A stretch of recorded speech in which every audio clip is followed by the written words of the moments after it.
Oi, pessoal! Hoje a gente vai terminar o ciclo aqui sobre o assunto de diabetes. Vai ser sobre diabetes tipo 1. Diabetes tipo 1 ficou por último, mas é super importante na nossa prática aqui, como endocrinologista.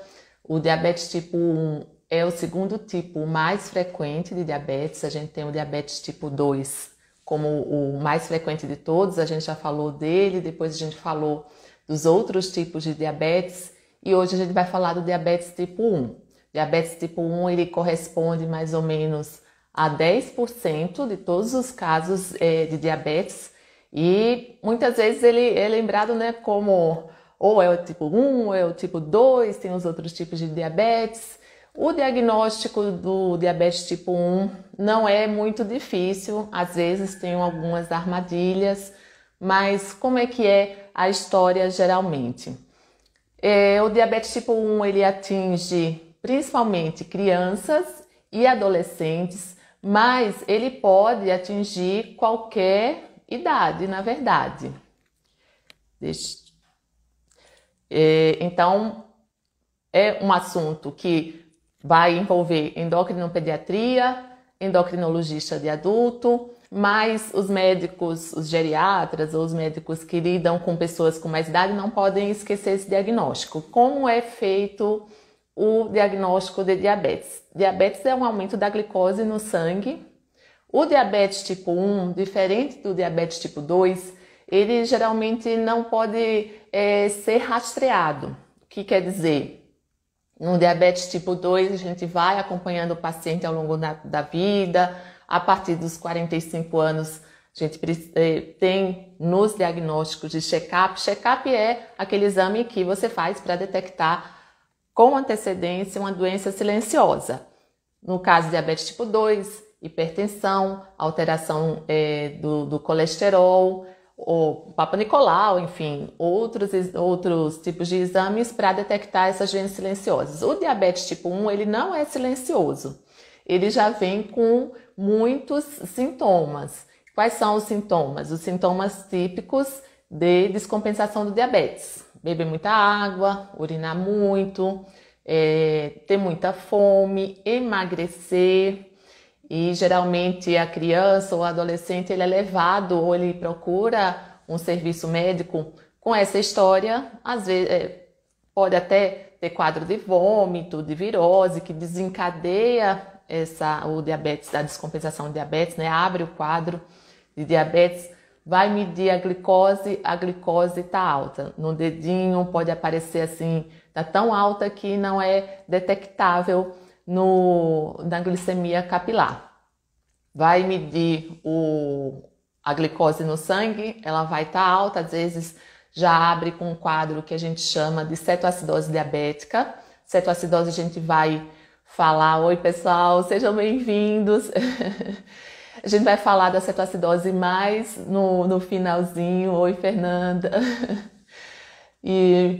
Então, a gente não consegue rastrear o diabetes tipo 1. E é importante que esteja na mente, né, de todo médico, principalmente os pediatras, os médicos que atuam no hospital. E por que que isso acontece de forma tão dramática, nesse aumento da glicose com tantos sintomas? No diabetes tipo 1, a fisiopatologia, quer dizer, o mecanismo que leva à doença, é a destruição do pâncreas.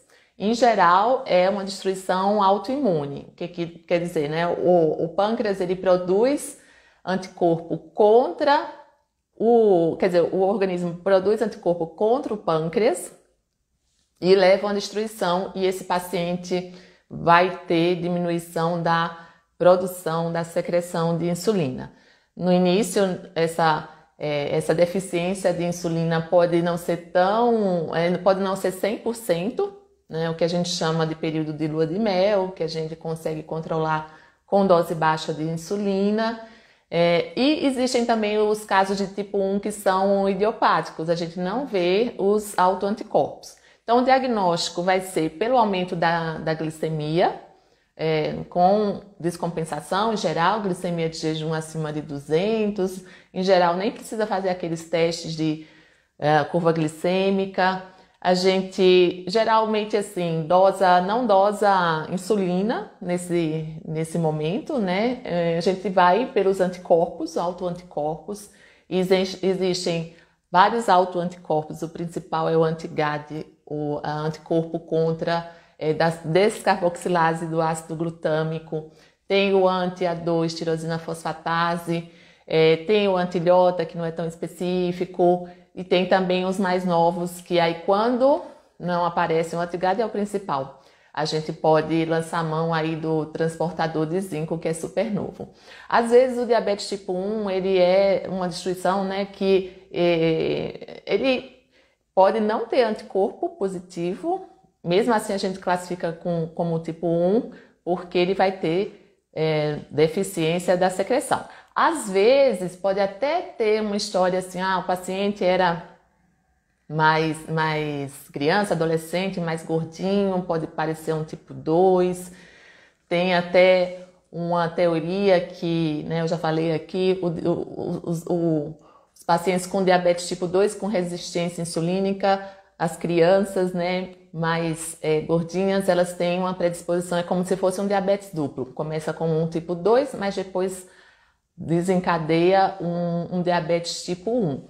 A prevalência, eu não falei no início, mas a prevalência a gente tem cerca de 0,5% da população que é afetada pelo diabetes tipo 1. Então aqui no Brasil vai dar mais de 10 milhões de pessoas, é muita gente, muita gente. Os endocrinologistas, né, é o dia a dia deles, não tanto quanto o diabetes tipo 2, mas geralmente a gente faz o diagnóstico pela história. Eventualmente a gente pede os anticorpos quando a gente está muito na dúvida para diferenciar daquele tipo que eu falei, né, do tipo de diabetes tipo MOD, que afeta também em criança, quer dizer, que é congênito, criança, pode ter uma glicemia um pouco mais alta, você está em dúvida se pode ser um diabetes tipo 1, doses dos anticorpos, eles são negativos, né? A indicação de anticorpo é quando a gente está com uma dúvida se pode ser um tipo MOD. Aí também pode ser no rastreamento, vamos dizer assim, não do próprio paciente que desenvolveu diabetes tipo 1, mas de um irmão que possa ter, ou se não, que já tem uma glicemia alterada. O diabetes tipo 1, ele não tem geralmente história familiar forte, né? Parece que aquela pessoa foi sorteada, né? Não tem os pais, os irmãos, alguém de primeiro grau que tem diabetes. Ele aparece geralmente como um caso isolado na família, mas às vezes tem mais concentração de pacientes com diabetes tipo 1 na mesma família. O mais frequente é que não tenha parentes afetados, mas pode ter também. Gente, alguma pergunta até agora? Deixa eu ver aqui. O pessoal tá entrando, eu vou falando aqui, vocês podem mandar perguntas, tá? Mais nessa dúvida sobre o diagnóstico. E uma vez diagnosticado diabetes tipo 1, a gente já começa o tratamento, né? O tratamento do diabetes tipo 1 é com insulina. Às vezes pode ser que o paciente, né, que não tenha tido diagnóstico de diabetes tipo 1, na dúvida, criança, adolescente, tá, glicemia alta, perdendo peso, insulina. O tratamento é feito com insulina e a gente vai tentar mimetizar o que o pâncreas faz, o que o pâncreas de uma pessoa não diabética faz. Como é que é a secreção da insulina por um pâncreas de uma pessoa que não tem diabetes, né? A gente tem dois padrões de secreção de insulina do pâncreas. Um que a gente chama basal, quer dizer, a gente não está comendo e a insulina está sendo liberada todo o tempo, 24 horas por dia. E quando a gente se alimenta, a insulina sobe para fazer com que a glicose do alimento ela entre nas células. Então, está sendo liberado sempre um pouco de insulina. Quando tem uma hipoglicemia ou glicemia muito baixa, essa secreção reduz ou zera, né? Mas logo o corpo faz mecanismos para criar glicose a partir da gordura, a partir do músculo, enfim. Aí quando se alimenta, a glicemia sobe, a insulina sobe e assim vai, né? Tanto que a gente teria, né, para simplificar, a secreção basal e 3 grandes curvas aí referente às refeições, que seriam esses picos de secreção de insulina. A gente tenta fazer isso com a insulina que a gente chama a insulina exógena, com a injeção. Como é que a gente faz? A gente tem que ter necessariamente, se for uma aplicação com seringa, agulha ou caneta, 2 tipos de insulina. A insulina que a gente chama insulina basal, que aí vai ser uma insulina que vai ter um tempo de ação mais longo. A gente vai começar lá com as insulinas humanas, primeira insulina NPH, que ela foi modificada, né? A protramina ela foi adicionada e por isso a insulina NPH vai ter aí um período de ação, no início 4, 6 horas, podendo chegar aí até 12 horas de ação no máximo. Isso vai variar de pessoa para pessoa. E aí a gente começa com várias doses de insulina NPH, porque uma só não cobre as 24 horas. E dependendo da secreção, né, do pâncreas nessa fase inicial do paciente, a gente adiciona mais ou menos insulina rápida antes da refeição. A ideia aqui, na verdade, é tentar fazer com que a insulina que seja injetada cubra aquela quantidade de carboidrato. Aqui eu estou falando no modo mais básico, né? Mas também tem umas contas de contagem de carboidrato que você tem que adicionar insulina também para um pouco de gordura, de proteína que você vai comer. E a gente faz essas injeções basais e a insulina prandial, que a gente vai colocar antes das refeições. Café da manhã, almoço, jantar e eventualmente lanche também. Das insulinas humanas tem a NPH, tem os análogos de insulina que foram desenvolvidos ao longo do tempo. Aí a gente vai ter a insulina glargina, que todas essas foram modificações dos aminoácidos da insulina, que fazem com que esses análogos de insulina que sejam desenvolvidos cada vez mais durem mais tempo, de forma que hoje a gente tem análogo de insulina como a Degludec, que você consegue dar uma injeção por dia em períodos variados do dia, que vai mimetizar essa secreção basal de insulina que a gente teria no pâncreas que não tem diabetes. Pois bem, a gente já fez essa cobertura da insulina basal, mas vai sobrar essas variações, esses picos de glicemia da alimentação, e a gente cobre com as insulinas rápidas. Insulina humana regular, é muito frequente o paciente usar NPH irregular. Hoje o tratamento está mais sofisticado, mas não em todos os lugares, né? Aqui em São Paulo a gente tem, em todo o Brasil, na verdade, os análogos de insulina liberados no SUS para o diabetes tipo 1. Aí a gente vai colocar ou insulina rápida ou um análogo de ação ultra rápida. Tem um análogo de ação ultra rápida, que é a Asparte. E antes das refeições, se for insulina regular, meia hora antes. Se for insulina ultra rápida, 15 minutos antes, para tentar, né, cobrir direitinho. Se for a insulina ultra rápida Asparte, a gente pode colocar até imediatamente antes da refeição. E quais são as doses, né? A gente faz um cálculo por quilo de peso, em geral. A gente tenta ficar aí entre 0,4 e 0,8, dependendo se o paciente tem mais ou aparentemente mais resistência à insulina. Divide essas doses, tem em torno de 50% insulina basal, 50% insulina prandial. E essa relação ela pode chegar até 60% de insulina prandial, né, insulina rápida e 40 basal. Então a gente tenta fazer vários cálculos, né? A insulina rápida ela também serve não só para cobrir a refeição, mas também para corrigir a insulina, a glicemia quando ela está alta, né? E aí vai entrar uma série de ferramentas para o diabetes, para quem tem diabetes tipo 1, para tentar controlar melhor essa glicemia. Falo para vocês que assim, controle perfeito ninguém tem. Vão ter os pacientes que têm mais facilidade, usam um pouco mais de insulina e vão ter aqueles que têm uma dificuldade maior de controle. Nem sempre é lógico, às vezes comeu a mesma coisa, aplicou a quantidade de insulina mesma e o resultado não foi o mesmo. É bem comum isso, né? A gente não tem sempre, né? Nunca tem. Acordou com 100, fica 100. Isso aí nem é fisiológico, nem é natural. Tem as variações, a gente tenta, na verdade, vou falar um pouquinho depois de como seria o controle. A gente tenta manter ali, na maior parte do tempo, dentro do alvo.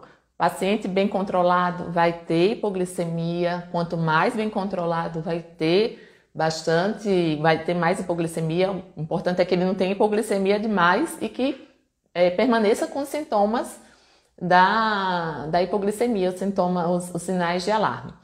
E aí a gente tem a terapia com múltiplas doses de insulina para o tipo 1, né? Medicação oral a gente praticamente não usa, né?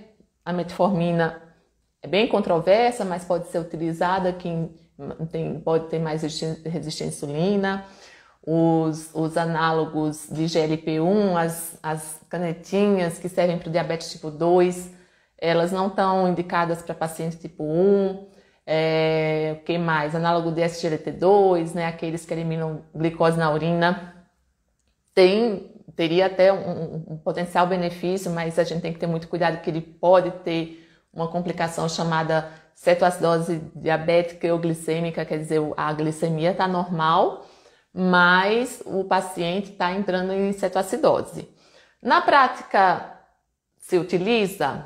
Sim, se utiliza, tem paciente que gosta, mas tem que ser, assim, além de não estar na bula, tem que ser muito bem combinado com seu médico, sabe, para reduzir as potenciais complicações. No mais, a gente fica com as insulinas. Além das múltiplas doses de insulina, o que a gente tem mais? A gente tem os dispositivos de infusão contínua de glicose, que seriam as bombas de insulina.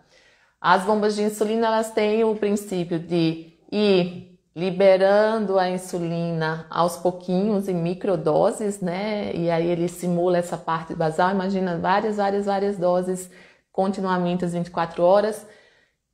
Quando a glicemia está alta ou quando o paciente vai se alimentar, ele pode fazer um bolus de insulina, fazer uma injeção a mais de uma quantidade maior de insulina para aquela determinada fase, né? E aí pode ter vários ajustes da bomba de insulina. Aqui eu não vou entrar em detalhes sobre bomba de insulina, mas esse seria o princípio, várias doses de insulina, e aí você coloca ou a insulina. Hoje em dia, quer dizer, super novo, né? A bomba de insulina aqui já auto se ajusta. Ela tem um sensor de glicemia acoplado e transmite para a bomba de insulina essa informação. A bomba, dentro do algoritmo dela, faz um cálculo e já libera a insulina para aquele determinado momento. Bomba de insulina não é, aqui eu queria deixar bem claro, bomba de insulina, ela não é uma terapia para todo mundo. Tem que ter muito conhecimento de diabetes, tem que ter conhecimento de contagem de carboidrato. Contagem de carboidrato é uma ferramenta que você tenta aplicar a insulina conforme a quantidade de carboidrato que você vai comer. Tem que estar disposto a fazer automonitorização. Não é para todo paciente. Tem gente que até nem tem todos esses pré-requisitos para a bomba, mas até não gosta de ter algo pendurado no corpo 24 horas. seriam essa terapêutica, né? Pode até ser uma terapia inicial, mas geralmente a gente deixa um pouco mais, a gente vai evoluindo na terapia, primeiro com múltiplas doses, depois ver se o paciente compreende e se engaja nesse tratamento intensivo, que não é fácil, assim, não tenho pessoas próximas com diabetes tipo 1 de parentes, mas eu tenho muitos amigos com diabetes tipo 1, né? Fui envolvida com a Sociedade Brasileira de Diabetes, foi parte do meu doutorado, mexia muito com bomba e lidava muito com pacientes e com familiares. É uma doença que ela exige muito comprometimento, né? Então, o paciente tem que estar disposto para fazer tudo isso, com a ajuda, claro, dos familiares e tudo mais, a fazer essa monitorização. E hoje a gente já tem, né, os sensores acoplados que eles, como o pâncreas normal de uma pessoa não diabética, ele para de infundir, de secretar insulina, essas bombas também param de secretar insulina na vigência, né? Quer dizer, antes que aconteça uma hipoglicemia. Eu imagino, né, que quem tem diabetes hoje tem disponível várias tecnologias, né? A insulina esse ano fez 100 anos. Volto a falar que a vida era praticamente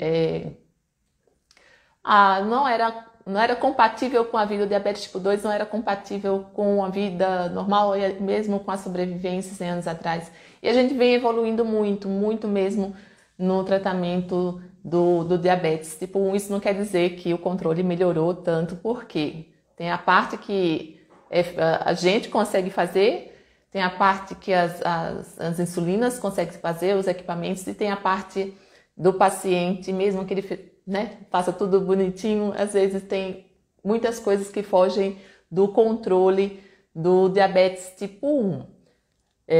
E a gente já definiu a terapia, se são múltiplas doses de insulina, se vai ser bomba de insulina. Geralmente é feito com equipe multidisciplinar.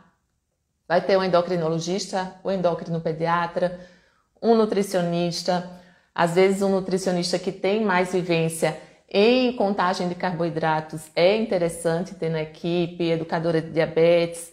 Todos esses profissionais, eles podem estar envolvidos no manejo, né, do cuidado do paciente com diabetes tipo 1. Isso, existem até centros, né, específicos. No SUS é um pouco fragmentado esse tratamento. Eles ficam com os endocrinologistas nos ambulatórios de especialidade médica. E aí a gente também tem muitas coisas disponíveis, tem como pedir as fitinhas, o aparelho, as insulinas, os análogos de insulina, tudo sem custo para o paciente, né? Os análogos lentos, né, de insulina de ação lenta mais moderna, a gente ainda não tem disponível. Pois bem, aí a gente vai entrar na questão do controle, né? Como é feito o controle? A gente tem, classicamente, a hemoglobina glicada, né? A glicemia de jejum, a hemoglobina glicada, que são aqueles exames escolhidos no sangue.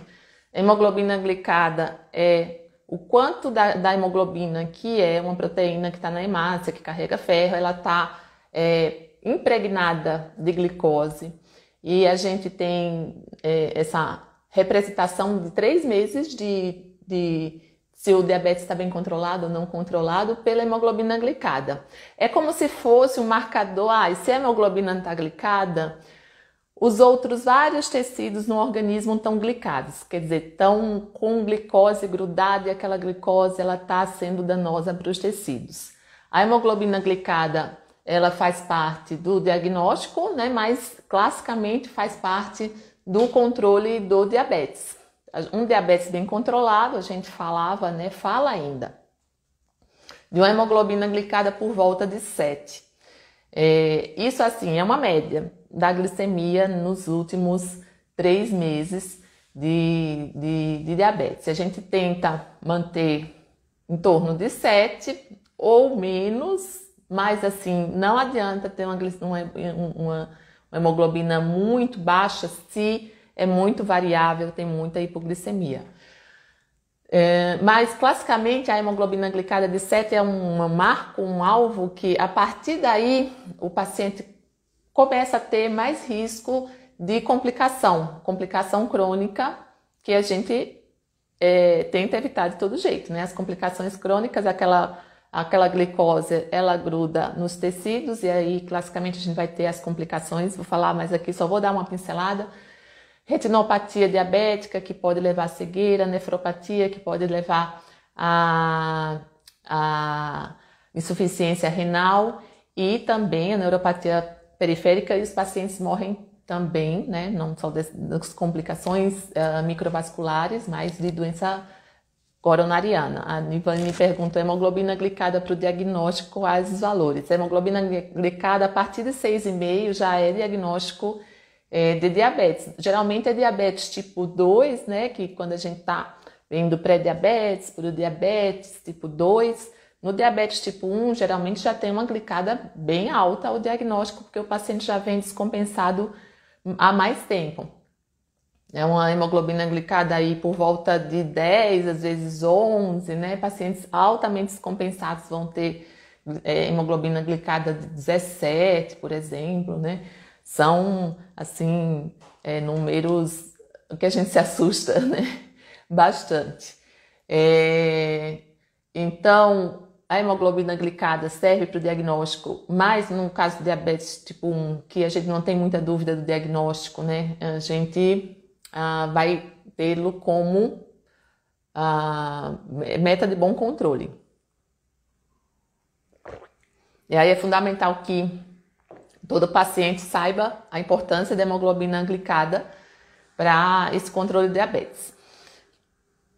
Como eu falei, é uma média, né? Mas a gente precisa ter os valores desses pontinhos que fazem a média. A gente tenta ter um controle do diabetes com o mínimo de variabilidade. Quer dizer, é melhor eu ter um diabetes que varie entre 100 e 200 e fique numa média de 150, por exemplo, do que ter um diabetes que vai de 50 a 250 a 300. A variabilidade glicêmica, ela também é importante até para a qualidade de vida dos pacientes e às vezes está muito, foi muito relacionado também às complicações, mas às vezes é difícil de confirmar isso, mas com certeza para a qualidade de vida do paciente, para ter um diabetes mais estável, é importante diminuir essas variabilidades glicêmicas. E aí surge as pontas de dedo, que são as glicemias capilares, geralmente são várias que devem ser feitas no dia, para a gente ter ideia se aquelas doses de insulina, aquela correção que a gente faz, né? Às vezes a gente faz uma correção, tá de 150 a 200, acrescenta mais uma unidade de insulina, se for acima de 100 do alvo, né? A gente aplica 2, e aí vai ter os fatores de sensibilidade para cada tipo de diabetes, a contagem para cada pessoa, né? Vai ter uma contagem também para cada pessoa e às vezes até pode variar esses números durante o dia. Em geral, de manhã a sensibilidade da insulina é pior por conta de cortisol, de hormônio de crescimento. A gente precisa mais insulina de manhã, uma quantidade de insulina à tarde e um pouco menos à noite. E a gente vai fazendo essas pontinhas de dedo e a gente pode juntar todas e ver uma média de quanto está a variabilidade, e ver, né, assim, como é que é a variabilidade glicêmica.